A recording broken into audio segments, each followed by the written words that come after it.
Are we live? We're doing it? We did it. Oh, because we don't have an intro video yet. I know. We're so brand new. We're just here. So guys, welcome to the first ever episode of Common Ground. A morning show. A morning show podcast. Now, if you used to watch House Rules and you think, oh my God, what's different about this show? New studio, new time slot, but that's pretty much it. Everything else is exactly the same. Yeah, I mean, some might say, hey, Rach, why do a rebrand on a show that not that many people know about? And to you, I would say, have a seat, sir. No, it really was that, right? I always tell people, start before you're ready, figure out what it is. And that's what we did. Yep. And then all of your feedback is like, we love your dynamic. We love hearing you guys like discuss politics, stuff in the news, current events. And I was like, I think that's really where the meat of this is. And then the comedy just comes from the fact that, like, we're hilarious. You know what I mean? So it didn't need to be like, we'll still do, you know, some of the segments that you guys love and stuff like that, but kind of more making it like Monday morning, what's going on in the world, what's going on with us. Well, so that's what we're doing. We're in a new studio. I just want to give a shout out, by the way, to Third Wheel, where we used to record. Those guys are awesome. If you want to do your own podcast, they're great. We're like, you know, we're doing so much stuff. We invested in having our own space. It's like just for us. And so we're still getting set up a little bit, but this is kind of, you'll kind of see our studio decor kind of evolve and grow over the coming months. But we just got these like almost not Lord of the Rings. What's the other one with the dragons? Harry Potter? No, Queen's Table. Come on. Yeah, Game of Thrones. Guys, we have our new engineer with us. Scott Gettlin, my brother. Scotty! He's helping us out for the time being, at least. You might hear him on mic once in a while. Anyway. Yeah, we're going to be, it's a whole family affair. You know what I mean? I always wanted a family-owned business. I just didn't know it was going to end up being a production company. You know what I mean? Totally. Yeah. So we're doing it. It's now we're already 1 month into 2021. Yeah. What have we done? Like us personally? Yeah. Well, by the way, before we even do that, I don't think you've officially, I mean, most people who watch this probably already know this information. I don't think you've officially announced on the podcast that you're 4 months pregnant. I'm 4 months pregnant. I also realized we didn't say our names. Yeah, guys, you know, it's an interesting start to this new rebrand. Welcome back. Welcome back. If you were fans of House Rules, welcome to it. If this is your first time watching Common Ground, which of course it is because this is the first one, I'm your favorite host, Rachel LaForce. I'm your other favorite host, Alex Gettlin. We are married. We are due with child in July. Yeah, we've got a baby boy coming. So I'm very much pregnant. Yeah. Let's talk about it. Well, I will. Okay, so you were kind of on that tangent. Not tangent, but kind of recapping. Like, since we left you guys, because we took a hiatus from House Rules, I believe end of December was our last episode. We did kind of like that one-off New Year's Eve episode that was kind of fun and silly. Since then, we've moved into a new home, which, guys, if you have to move your whole life into a new house, don't have any other stuff going on that you're trying to do. The difference is because this is the first time I've moved as like a real adult with like a life of things. Right. Every other move, it's been like, I got a mattress and, some clothes. And there's a couple of posters of Requiem for a Dream. Yeah, pretty much. Right. And this was like, to your credit, you know, we're in our mid-30s now, or early 30s, or we're in our 34. I don't know. You know what I mean? But like thriving, you know? But like, you really, you were just like, listen, there's certain things that the house needs to have done in your 30s that make it like appropriate.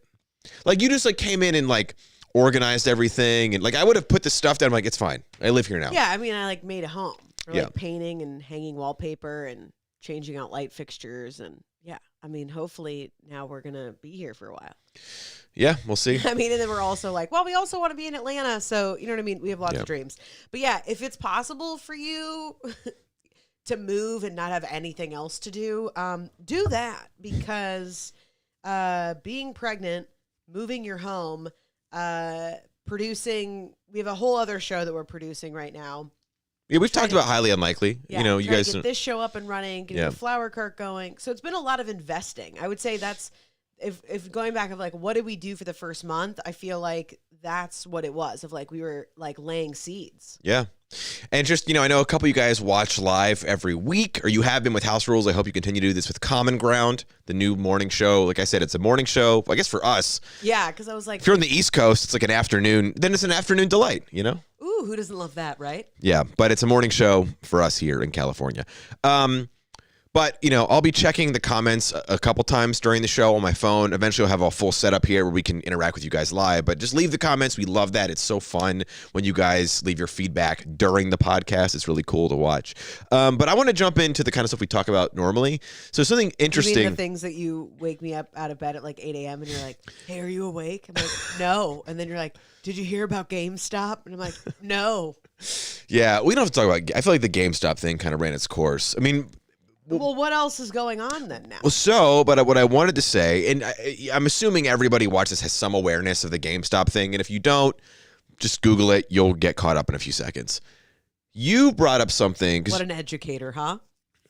They get it. It's a joke. Keep going. Okay. Because you're really into like astrology and the cosmos and all that stuff, and you mentioned some. I'd like us to be. I don't. Yes, I enjoy astrology, but I'm always hesitant when I say that because people who are not familiar are like, oh, what do you like, plan your life by the stars? So I always just, I like to put... Is that every dude that just like wrote you off for... Well, to be fair, this is a very new iteration for me. Okay. I mean, I've always been into weird stuff, but like, yeah. But no, I definitely am into the cosmos, if you could say that. Well, you mentioned something not too long ago about like it's a universal, like right now where we are, it's like a universal reset or something. Oh, okay. So there, to not get bogged down in semantics, right? But there's the way that we could tell time based off of like the time structure that we've created, right? And like recent civilization. And then there's the idea of like cosmic time or time based off of like how old the planets are, et cetera, right? So based on that, and this is based in science, not astrology, which is not, I mean, it's a link to science, but it's not a science, right? It's a pseudoscience. Sure. Also, some people think of it as like artistry in a sense, but we can tell how old we're going into a new time period based off of where planets are in the sky, right? Okay. And so we're basically entering this whole new, so if you're looking at it from astrology, they would say we're entering this new age of Aquarius, right? Which a lot of you are friends of my mom, so you guys grew up in the 70s, you're aware of the age of Aquarius, right? And so Age of Aquarius sounds like what you might name your comedy special. Yeah, it'd be great. It's not my new comedy special that'll be coming out this summer, though. Am I still funny? Stay tuned for that. But that's a totally different thing. So Age of Aquarius, and so what we know now is basically we're entering this new, again, to not get bogged down in semantics, but happy to talk about it offline if you DM me and you're like, I want to know more about this. We're entering this new phase in time, essentially, where we're going to this new 25,000 year period that's supposed to be of like this new ascension or awakening within our society, right? Which I understand if you're like-minded with me, sounds exciting. If you're not like-minded, you're like, that sounds like hogwash, and fair.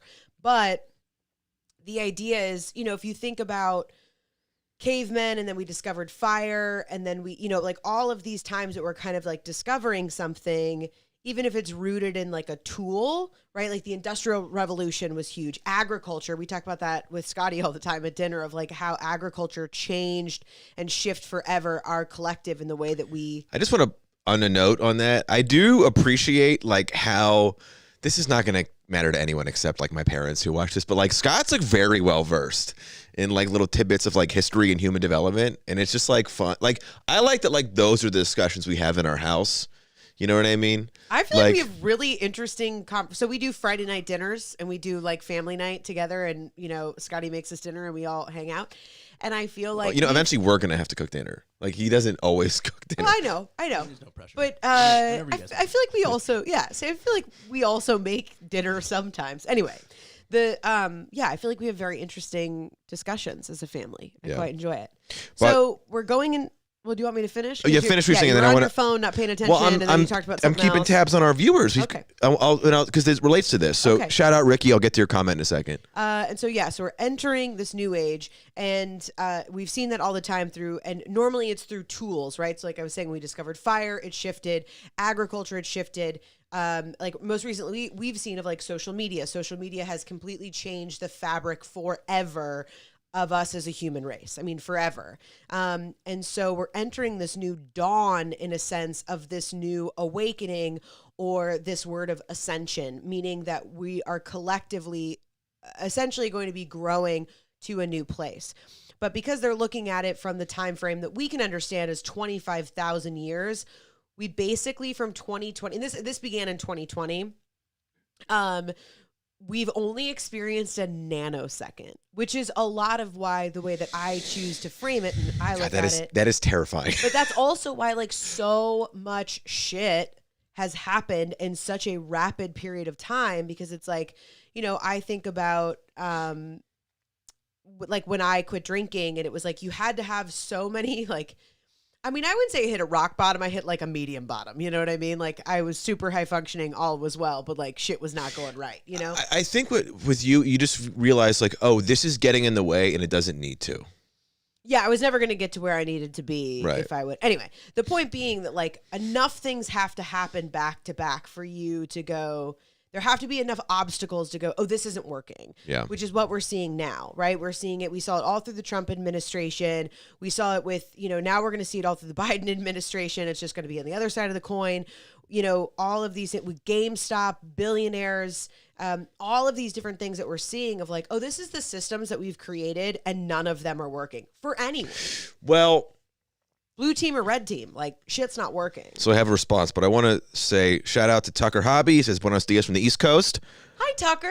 Ross Kimball says congrats on episode 1. Thanks, Ross. And Ricky Dunlop, he says we are entering the 4th industrial revolution, which Ricky, I totally agree. Oh my gosh, Ricky, I love Ricky. I feel like if we were to hang out, we would never stop talking.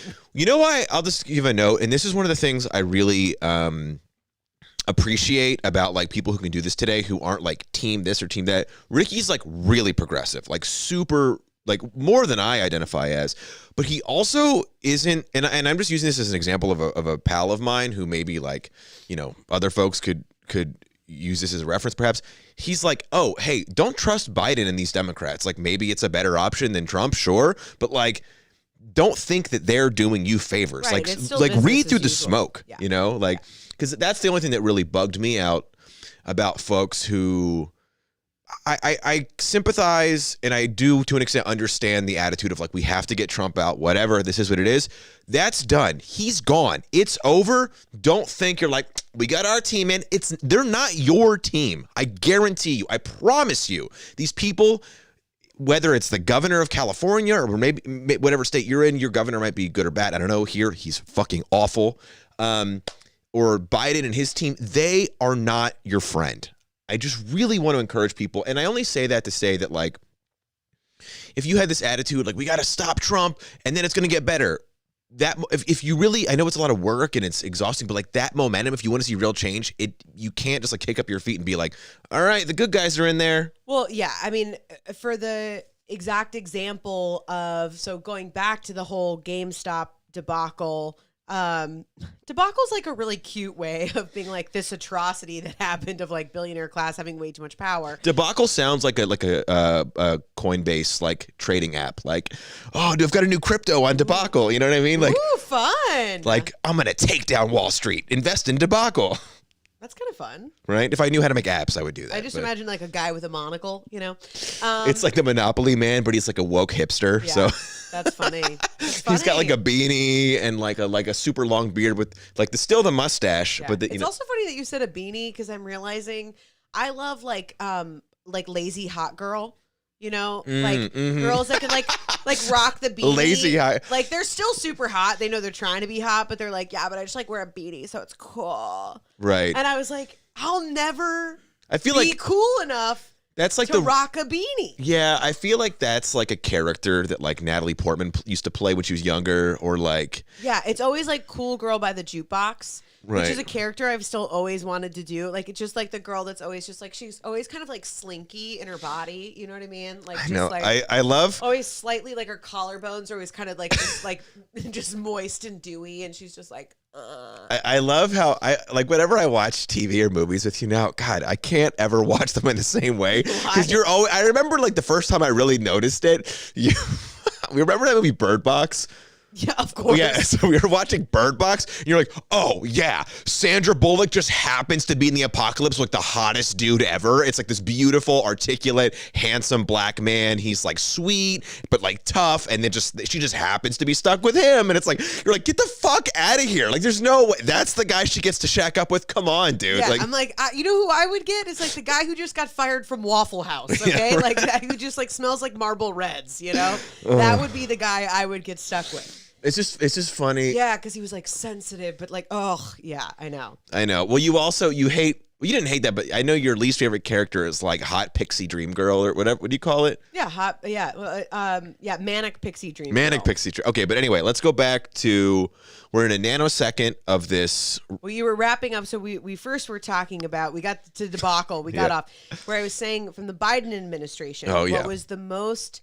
And listen, again, to me, I would rather have folks that are creating more opportunities for all people that do, I genuinely believe, are more in the camp of wanting to create more opportunities, help to continue to even out our racial oppression in this country, that are working towards, really educating on what like white supremacy means, giving more opportunities for Black and brown communities, for women, etc. I do believe that, but also I think that's a lot of what's like presented to us to get us to vote for them to make money in their own interests, in the same way that the red team is like, hey, Christians, we'll say that abortion's bad, and we'll all pray on a Bible, vote for us, and then we'll just pay each other a bunch of money. Right. It's the same thing. So yes, at the end of the day, I'm going to pick the team that has, is at least touting values that I agree with. But ultimately, yeah, I agree that it's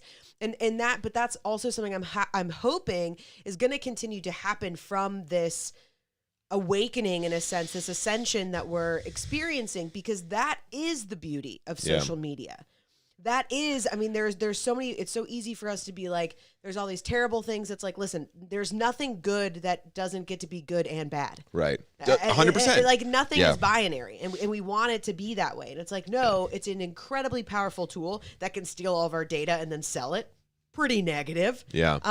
Cyberbullying, pretty awful. But at the same time, TikTok can come together and buy all the tickets out and create an empty Trump rally, and a bunch of people, on GameStop can get together on Reddit and and fuck the man. You know what's funny is, like, to your point, there's nothing that has a lot of good that isn't also bad, but there's stuff that is just objectively bad. Like, there, you know what I mean? There's things that are just like prog rock. I don't mind it. It was just a joke. It's the first thing I thought. I know, but like who? Like Yes, like that band. I don't even know them. That's why I'm saying it was just a complete off the top. Scott, of my head. do you know any prog rock bands? Yes is a prog rock band. Okay. Dream Theater. Yeah. Ooh, Dream Theater? That sounds fun. Yeah. Okay. But anyway, I get what you're saying. I think that the unfortunate thing that seems to happen, not to be so defeatist, but like with this Reddit thread GameStop thing, right? It's like, it's really cool that a bunch of internet nerds got to like hit Wall Street real hard. These hedge fund guys, right? The thing that I always kind of remember is like, it's not like they're gonna find ways to stop this from happening again. It's not like we can just copy this formula. And the other thing too, that unlike right, but on that, this idea of ascension, if everybody chooses, if things like this keep happening enough. That's the thing people don't understand, is like, we're all like, well, we're powerless. It's like, there are so many more of them. There are the 1%. That's the whole idea. There's only 1% of them. Everybody just has to give a shit enough in the ways, and now not everybody can go to battle. Not everybody can, there's all these different ways, right? People have got kids, they've got jobs.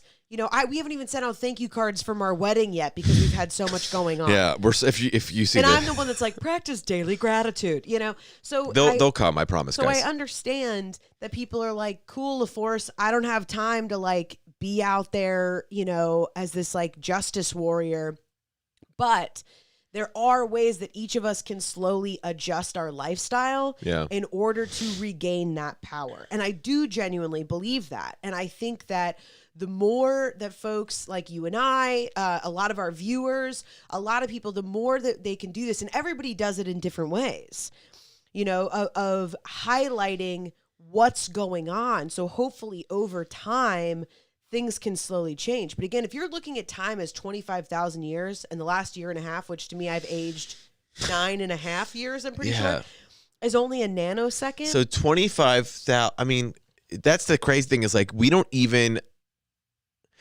because Mesopotamia, I believe, is like the first human civilization. Scott, do you know, was Mesopotamia the first human civilization? It's considered the cradle of civilization. Okay, and that was what, like 10,000 years ago? I think 5. Yeah, right. So it's, Scott's our resident historian. I'd be wrong about that. I can look it up. Yeah. So with that, right, let's say like all of human civilization, for the most part, started about 5,000 years ago.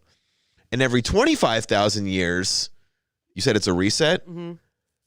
So does that mean like an apocalyptic event is coming? I mean, I hope not. We have a kid on the way. Well, I mean, dude, what a bummer. It's hey, buddy. Sorry, bad timing, but we're starting over. Maybe, but it's also like, I think we also look at post-apocalyptic, or we talk about that in a way where it's a desecration of everything.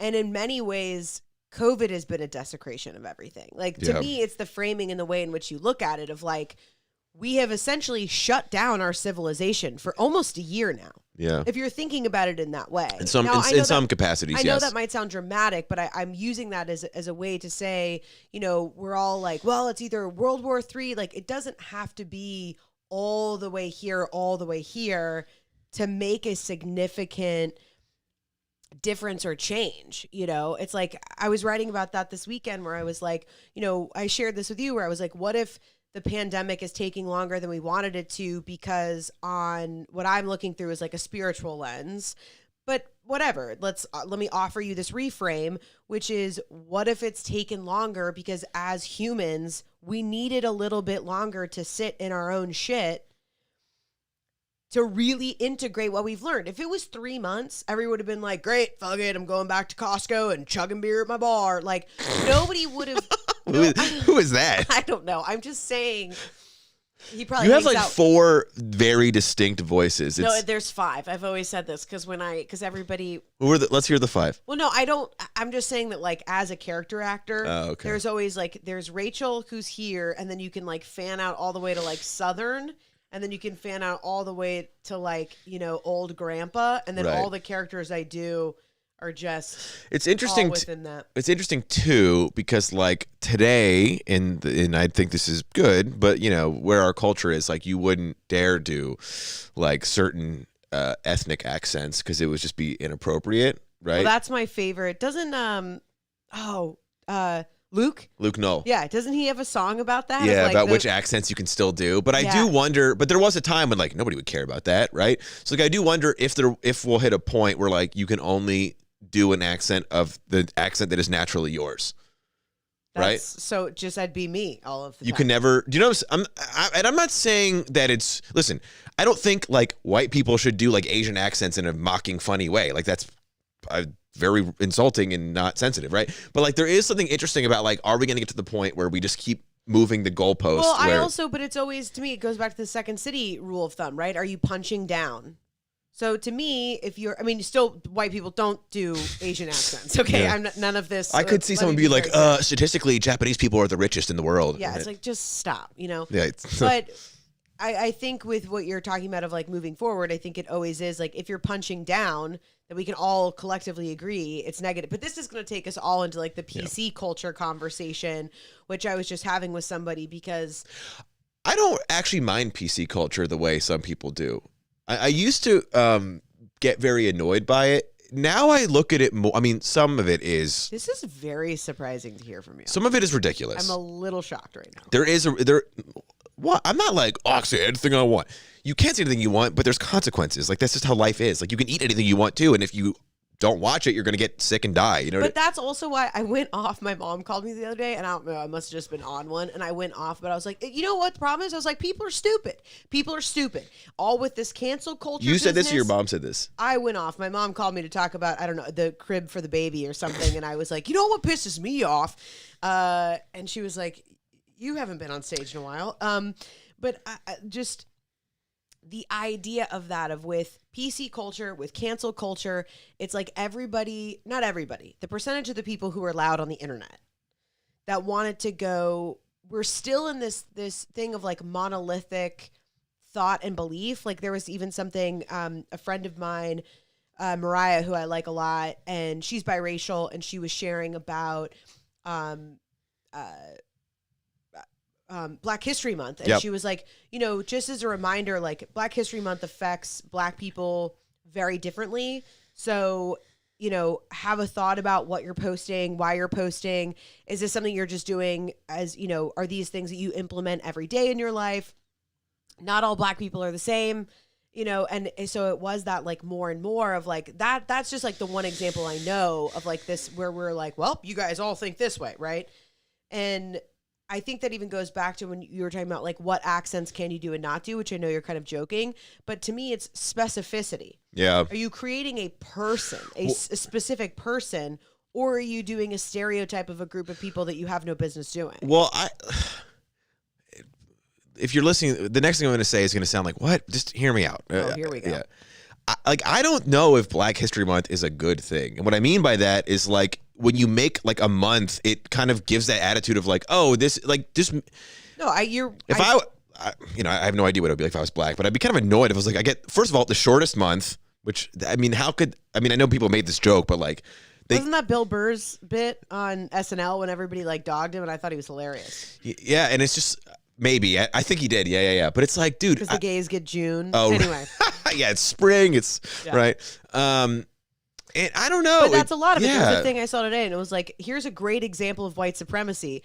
Your history is taught in books. Mine gets a month. Oh, Mateen wrote that. Yeah. Mateen Stewart, hilarious comic. Well, and I think one problem, or not even a problem, but a reality, unfortunately, right, is like, for most of human history, or at least maybe not most, but a huge chunk of it, right, the people who had the technology and means to dominate the world were Europeans, right? I'm not familiar with like to what extent written language existed in like Africa and South America and North America. So all those like cultures there that are native, I don't know how much history has been recorded that like we could study. Whereas like European history is very easy to study because it's been recorded and they were the ones. I'm not thinking like a moral stance here. It's just like a fact that like they had boats and weapons and they could go and like. Right, but that also goes into this idea of like long term of like white supremacy. That's the whole idea of that we have a culture that has been dictated by those that have oppressed others. So I understand that. I'm just simply saying it's like if the question is like, well, why is it we only study like white Europeans from like this era to this era? It's like because there just isn't. There's obviously a conversation about like learning more about other cultures that's important. We should do more of that. But there's also a reality that like there's so much more information. Yeah. Well, we're not even teaching actual history when it comes to the white folks we know anyway. You know what I mean? Like Christopher Columbus. Lots of inaccurate information. I don't think he's white technically. I know, but I'm for a comedian, it's a shocker sometimes what you catch. Right. No, but I'm just saying, like, even especially with Black history, right? It's like, I don't need one more time of being like, here's just MLK's speech. It's like, come on, and we've talked about this a million times of just like the Tulsa Massacre. I had to learn that from an HBO show. Like, yep, there's so many problems, but now we're going to go into, my frustration towards the education department and that all of our textbooks still come out of Texas and a bunch of, right-wing Texans get to decide what's in our textbooks. I don't know if that's true anymore. I know in California it's definitely like a bit but I don't have enough information to expand on that. So, we are going. I'm going to take us all the way back. Here Okay. we go. Ooh. That was the sound effect. We're back. You brought up this idea of the cosmos and this change in the age of Aquarius. Why? Why did I bring it up? Yeah. Well, I think it's really interesting because, it's, I mean, obviously 2020 is the most chaotic year of anyone who's alive today who was born after World War II. I have to think this was the most crazy, chaotic year of your life. I mean, I know there were a lot of wild things that I know 68 was pretty nuts. Okay, so either way, though, like in a long time. So then sure, in recent history. Sure, at least in the past 40 years, no question, right? And then there was this kind of attitude, and I know people did it jokingly, but it's like, oh, we're out of 2020. Woo, 2021, which is sort of arbitrary. Like time is, we've decided that's the end of a year, But it's almost like and this goes to your point of like, we're not ready to learn our lesson. It's like, all right, we got through it. And then like time or the universe is like, hold my beer. And then, because in January alone, we saw the, insurrection on the Capitol, which was absurd and pointless and terrible. And, but it was like this insane event that we've never seen in our lifetime. And then an insurrection on Wall Street, which was way more successful and achieved its goal. But it's like these two mega powerful institutions that, in my opinion, are the enemy to many people and do not, Wall Street, everybody hates Wall Street except people on Wall Street.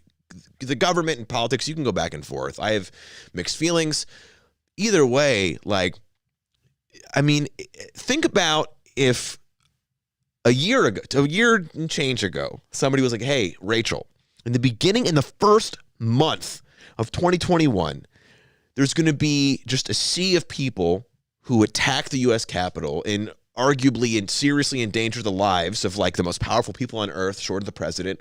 And they're going to, for the first time ever in human history, not rob, but like legally deprive the 1%ers of tens of billions of dollars. And finally, just a little bit, shift the wealth gap back from the elite to the poor, or maybe not the poor, but the middle class, right? Like that's just like, because so much happens so often, so quickly, we kind of brush past it. But it really is astounding that these things are happening. It's just that the world gets crazier and crazier. So we're just like, oh, okay, I guess it's almost like, honestly, when like people joke about this, Rogan and other people are like, send the aliens. But at this point, if aliens came, we'd be like, oh, okay. Like, we did see UFOs. That's what I'm saying. I really don't think if Martians or whoever came, I guess they have to be from Mars to be Martians technically. So just say extraterrestrials. You know that I didn't realize that until a few days ago. I overheard you say Martians in relation to Mars. Yeah. And I was so shocked that it was the first time I realized that Martians are from Mars. I couldn't even say it out loud. It's been about a week and a half, and this is the first time that I can come out and say, that was shocking. Well, that's when I explained to you that like, yeah, the word history comes from his story. And you were like, oh my God.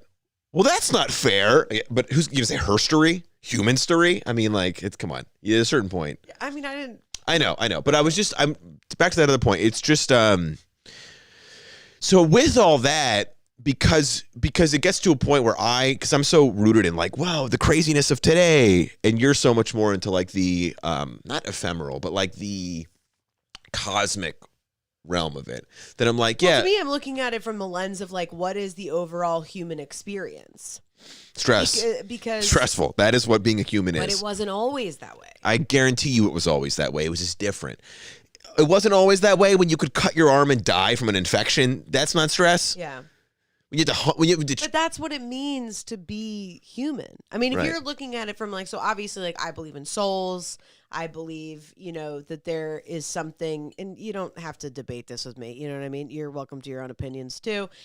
Do you guys believe in souls? Taking a poll right now for the live viewers. But I'm just saying that like that's what I believe. I believe that as our souls, we're here to learn different things. I think that's why we all have very different experiences. Yeah. I think that's why the world is not fair. That we come here to learn things and to grow. And that's why over time, very, very long periods of time, we as a society grow. But there's also certain things that make us human.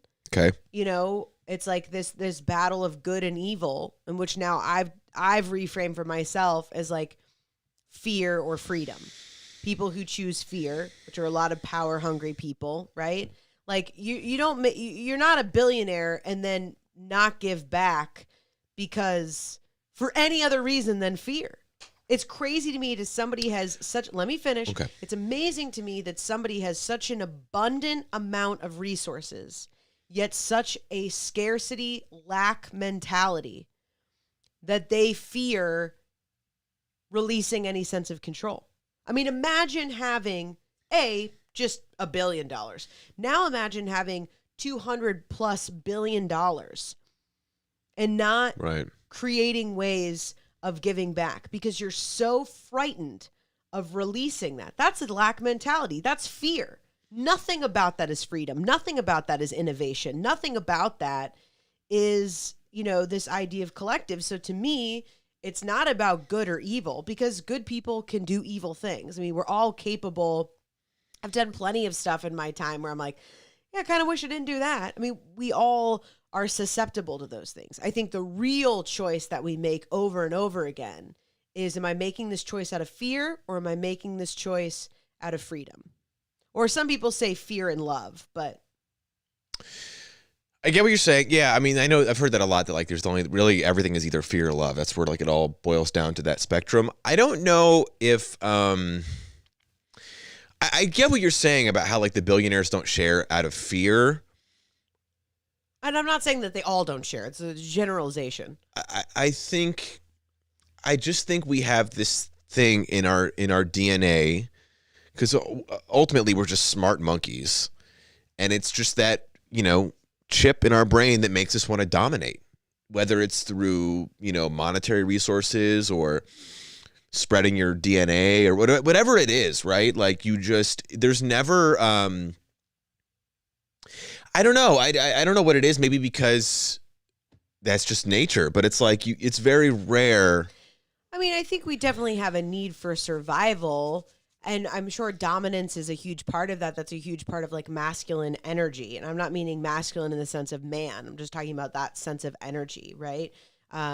Warrior energy, courageous energy, performance energy.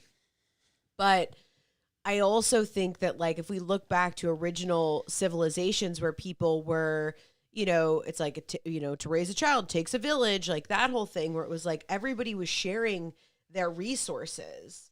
And, yes, there was still a lot of violence from, like tribe to tribe, which we don't talk as much about, right?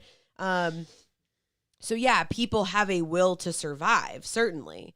But I also think that as much as people have this sense of dominance is also as much as people have a real sense to be loved, which is also why people do so many like dumb things out of fear and like run away from love, because ultimately the real thing that everybody wants is to connect with people. That's interesting. That's the one thing that you can DM me or at me about, and I will go toe to toe with you because we don't talk about that enough. It's like people want to connect with people. People want to feel loved. Yeah, that's yes. But then why do you, I guess, I know the answer. I was going to say, why do people self-sabotage away from connection? Because they're scared. Yeah, that's like. Of course, or we don't feel worthy of it. We feel like we don't deserve it. We don't, there's interesting. There's a million reasons why. We started on GameStop and we got to love, right? I'm just saying they're all connected. Like there's layers of everything. And, it's like, I understand the talking about, all the different layers of these very complex problems. Like nobody wants to have me on for 2 minutes on CNN to hear me talk about, the evolution of our souls. Cause like, it's not controversial. CNN's the wrong show. Sir, again, I'm just talking. Do you know what I mean? I know. But that's why Do you? With your new project, LaForce Awakens. Yeah. Oh, yeah, LaForce Awakens. So I've already kind of been doing stuff. I set you up perfectly. Oh, thanks.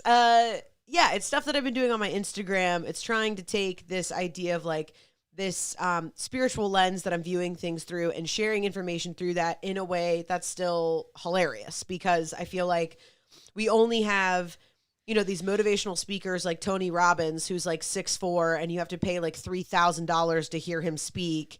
And he's just like, buy, sell. Wait, what does him being 6'4" have to do with it? I'm just saying that it's like this massive energy, and he's like, it's this dominance thing. Sure. Or you have women that are like, money is both feminine and masculine. And when you change your relationship to, da da da da da, and I've got finger tats. And it's like, that's not relatable. None of that's relatable. Finger And I'm tats. not, do you know what I mean? With all the, you don't see those with the dots and the thing? No, I get it. We don't It's have the just, same Instagram feed. But the point being, I'm familiar with those people. but I'm just saying that it's like, it's not relatable. And it's not, and not that everybody can relate to me either. I'm just saying that, comedy is connection, and comedy is a way, if you can make somebody laugh, you've already won them over. You've made a connection with somebody and you've lowered their guard. And so I want to take this gift I have of being funny and find a way to use it that feels like it's in service of other people and not just myself. Because I think that's great. Yeah. Because I feel now where I'm like, and I'm like still grieving this kind of traditional comedic life that I thought I was going to have in these like benchmarks and dreams. But I was like, as much as I'm grieving them now is also where I'm like, yeah, but even if I achieve those things now, it would feel empty for me. It would still feel good to my ego because I'd be like, look, everybody saw I won an Emmy for writing on the show. Aren't I popular? But inside I'd be like, well, what did I do? It's that, and it's also like in our world specifically, and it also, if you've won an Emmy for comedy writing, I still think that's incredible. But here's an example, and this is just like a microcosm from our world about how it relates to everything. Like Comedy Central, when we were like in high school and college, that was like the mecca of like, you get on Comedy Central, that is the dream for a comedian. And now they're like basically irrelevant. I mean, you and I do this professionally, and I can't even name the comics who got a special the past 2-3 years on there, which is still a great achievement, like obviously. But my point is like, it just is a reminder with everything, whatever like the benchmark of like what things are supposed to be or achievement, it's always shifting. It's always fluid. And that's what the whole thing about like why it's so frustrating for our generation right now. And this one podcaster I really enjoy, who's like a libertarian kind of like capo anarchist, which basically means they believe in like capitalism and like as minimal government as possible, which I'm slowly coming around to in a lot of ways. Interesting.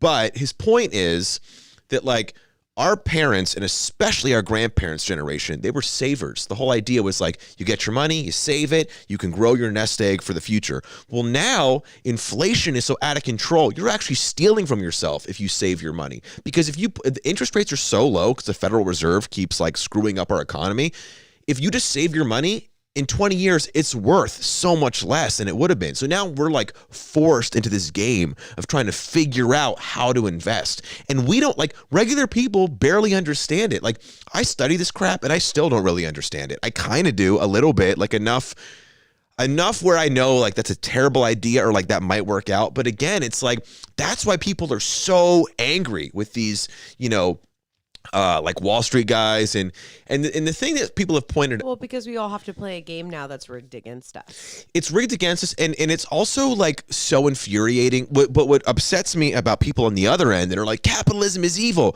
Capitalism is not evil. The people who control capitalism are evil. Capitalism, I really truly believe, is a beautiful thing, because what it does is if you are an expert in something and I am an expert in something else, we can make a fair trade. We have an exchange and be like, hey, listen, you understand how to write jokes. I need someone to write jokes for my show.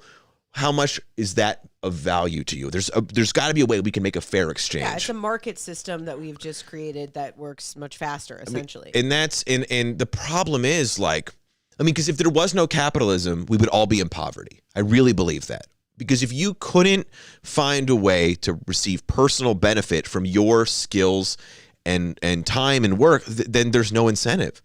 But it's just we've been forced into this world where it's like, burn it all down because it doesn't work. And like, I don't know, man. I mean, it's really going to be interesting to see what happens in the next like 10, 20 years for art, like with our son, what he grows up like. But the problem for me where I get frustrated is like what I realized when I was going off to my mom the other morning. And I was like, I'm like, I was like, you know what we need? We need a bullshit party. You know what I mean? And that's the party that you got the blue team, you got the red team, and then you got a team that's just called the bullshit party. You know what they do? They stand up and they go, this is bullshit, this is bullshit, this is bullshit.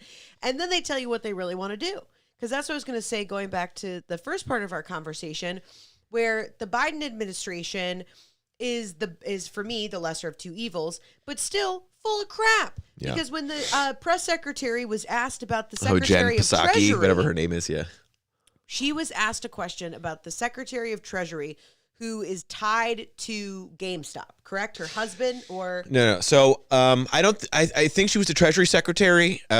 She might have been the head of the SEC, which is the Security Exchange Commission, and I don't totally know the nuance, but they control the money, basically. She wasn't tied to GameStop in any way.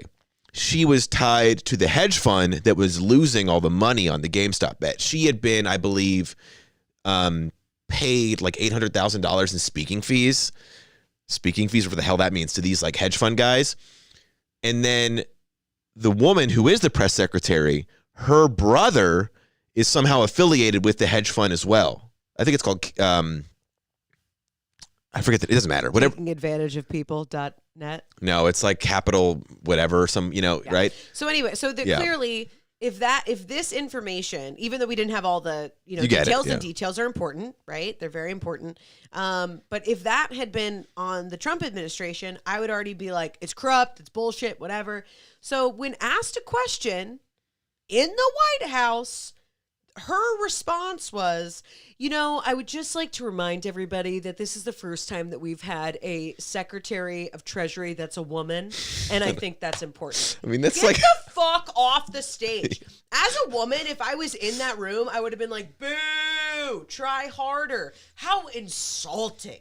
Like, first of all, you didn't answer the question. Second, also, why do we keep hiring press secretaries who look like they've been hired to stand at the front of a haunted house? Do you know what I mean? They always look ill-fed. Because they're the representative of a haunted house of low ethics. There's real.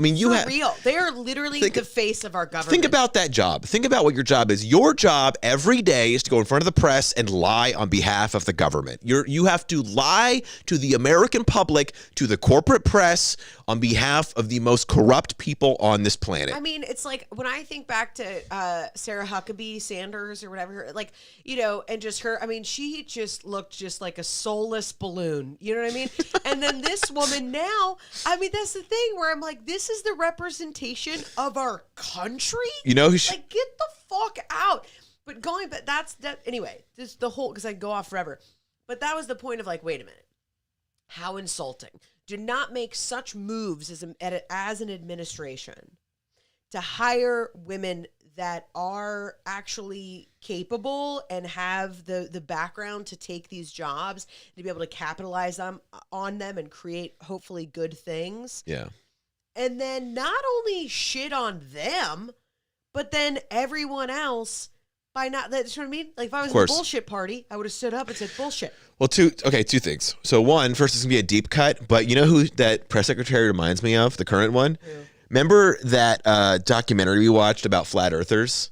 And there was that woman in the documentary who... Yes. I think it's called Beyond the Curve. Just go watch it. You said the woman from the documentary, you're like, oh, she's for sure poisoned like 4 husbands before. Yes, yeah. yes. She reminds me of her. Yes, The other thing, too, that's so frustrating is like with our current vice president, Kamala Harris, I acknowledge it is an incredible thing that a woman and a woman of color is the VP. That's great.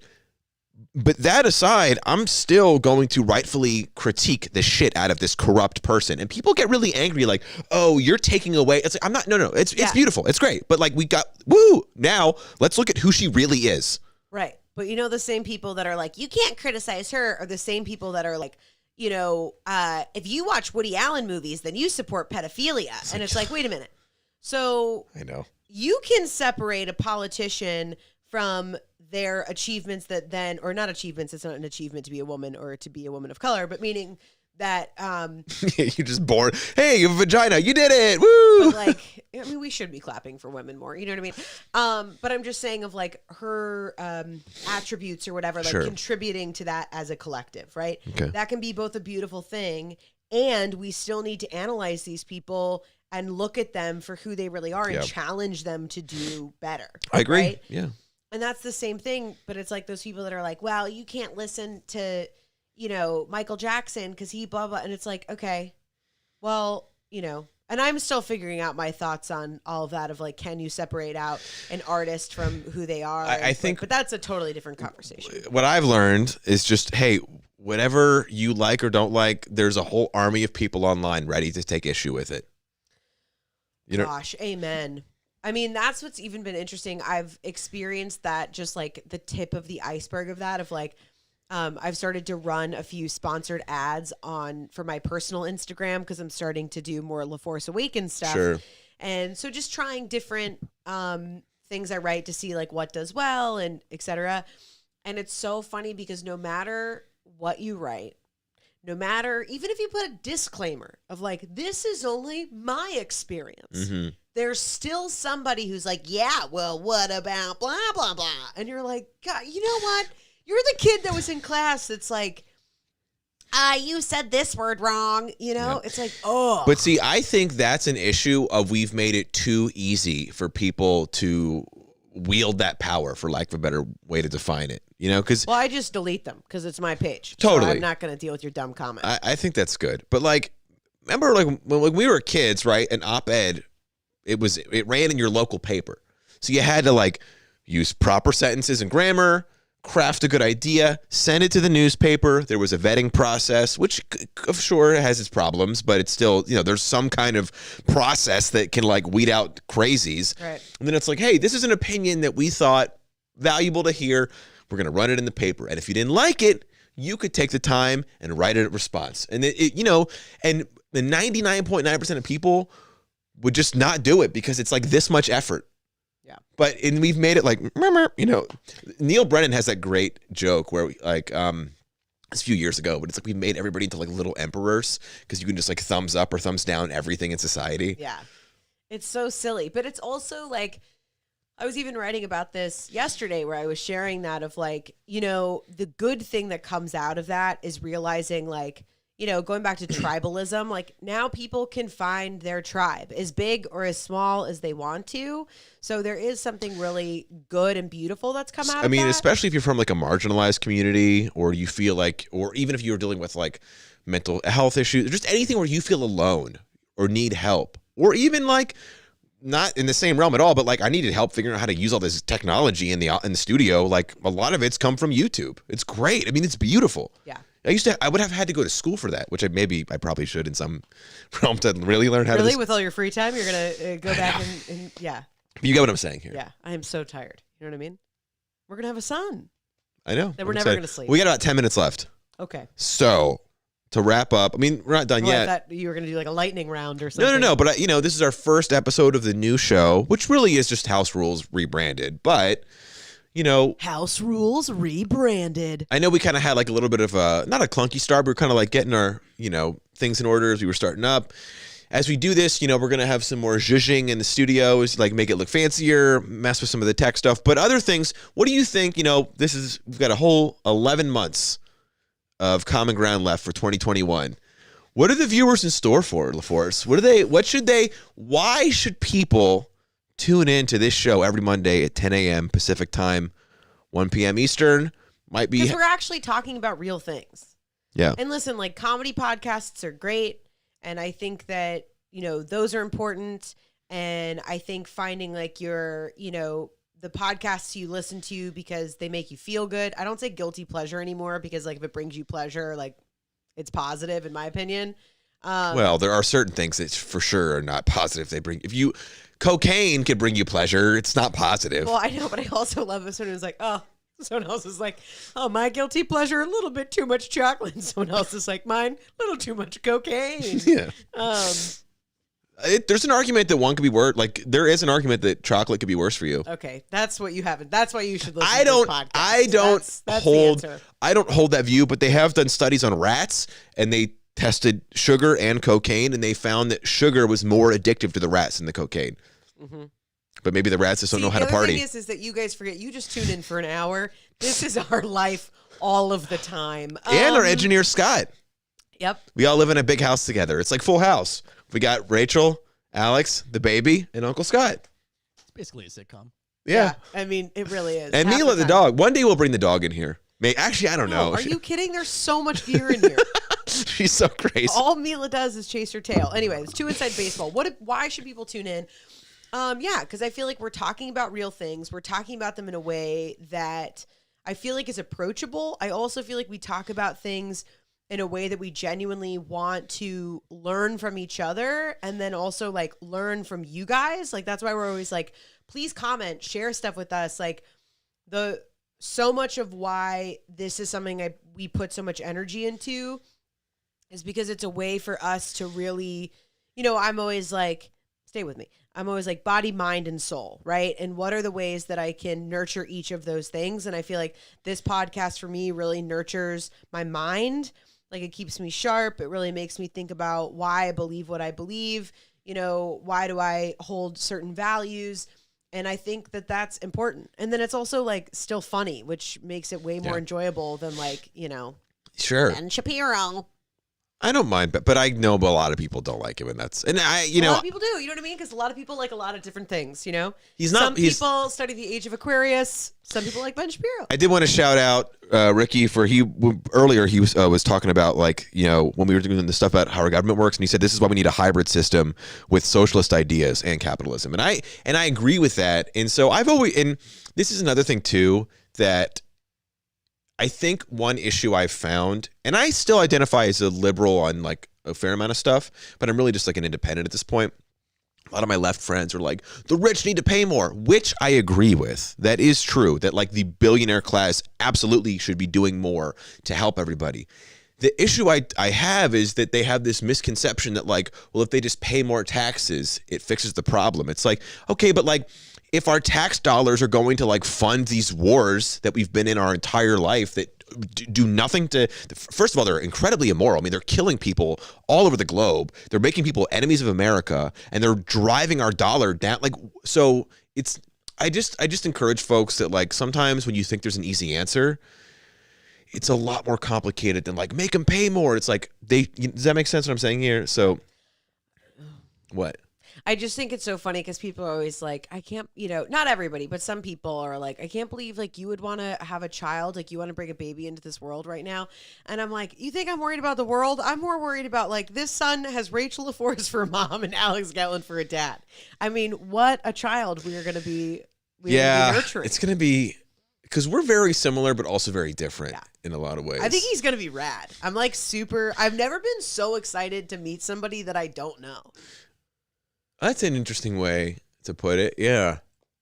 Well, I do get kind of annoyed when people are like, you're having a kid in this world. It's like people used to die of dysentery. Like, what are you talking about? Like, yeah, I know. Well, you used to get diarrhea so bad you would poop yourself to death. Sure. Okay. For all those reasons. Also, like, keep it to yourself. I know. You know what I mean? Like, how ostentatious for me to just tell you that I'm like experiencing this miracle. And then you're like, now. I know. There's a woman that we're casual acquaintance friends with. I won't make fun of her on the podcast because she meant well, but I told her that she's like, you guys are having a kid in this fucked up world, and it's like, well, thanks. Like, well, for me, I like to consider myself a light worker, which means a lot of my work is to spread light and to tell truths and to talk and encourage other people to expand and be the best version of themselves. So we need more of those. So I want to raise one. What do you want to like? What do you? 2 minutes left. What do you want to do with these 11 months, both in regards to common ground? Why should people listen? What are your goals? Well, I don't know if I have any specific goals these 11 months other than grow the podcast, raise our child, teach him good values, keep doing more funny content on the side for other projects. But I just like this podcast. Podcasts in general that are good, but what I want this to be is just a place for like interesting, complicated discussion, but that's like fun. It's like engaging, but it's about like like you and I don't care about like, oh, did you hear the scandal with Jada Pinkett cheated on Will? It's like, what? Yeah, people are damaged. Like I don't care about that. Mm-hmm. It's more about looking at society through. It was such a weird pull, but yeah. Well, I just what popped in my head because I remember when like people were going on and on about it. It's like, who cares? Who cares? Did you know them personally? Then why? Like, there was a Fox News thing that popped up on my phone. I have no idea why, and it was like, Kylie Jenner spotted in tangerine bikini, and I was like, what is happening? Anyway, keep going. So anyway, yeah, and I just like it to be like a place where you and I we debate a fair amount, but I feel like we always do a good job of like educating each other through the debate. I thought you were going to say finding common ground. Well, that too. But there's never, I don't believe there's ever a time where it's like, you're not going to get it, so forget it. Yeah. But it is funny because people often will say, do we fight? And I'm like, you know what? We never really fight about personal stuff. We're really good at communicating and asking for what we need. Yeah. The only time we genuinely get upset with each other is when we go round robin about something and we can't get to the same. And then I'm like, okay, great. Well, I'm going to go. And like that, but it's like, always that's the only time we get really frustrated. But with it's each always other. things that, not always, but it's usually things that don't actually really affect our life directly in that moment. Right. That's what I'm saying. And things that we're never going to change. Like it's literally something like how, like, okay, we agree that there is police corruption. How bad is it? And like, you're on one end and I'm like, that's an exaggeration. It's really here. And then it's just like, I know, but that's really funny that it's like, those are the things that cause us to be like, I'm going to take an hour. Okay. It's like, yes, there's white privilege, but like how and when is it actually a problem? And then it's just, most of the time. But anyway, we don't have time to get into it. You know what I mean? Guys, this has been our first episode of Common Ground. Again, we are here every Monday morning at 10 a.m. Pacific. Yep. 1 Eastern. We're going to be doing this. Tune in live with us if you can. I know a lot of folks, if we catch you on your lunch break on the East Coast, awesome. If not, again, you can always download this. It's going to be the same feed. So wherever you've been going to download House Rules, go to that same place. So you don't have to do anything new. I had a couple of you DM me and say, I don't know where to find the new podcast. We've made it nice and easy. We've just rolled it over. Same with all of our social media, everything like that. It's the same show, just a new rebrand, new time. So yeah, we're going to be doing a lot of new stuff in the new year. Probably won't have too many guests on right now as COVID is still, it's roaring here in Los Angeles. But as things change and shift safely, we'll be doing that as well. As always, if you come across anything you would like us to talk about, you think would be interesting, send that to us. Comment, like, subscribe, all of that stuff. The more you guys share this, all of that, we love it. We've got some fun merch that's going to be coming out, a new website that's rolling out. So a lot of fun stuff is going to be happening this year. And as always, we're so just appreciative that you guys tune in and you like it. That's it. So we'll see you next week. Bye. Bye.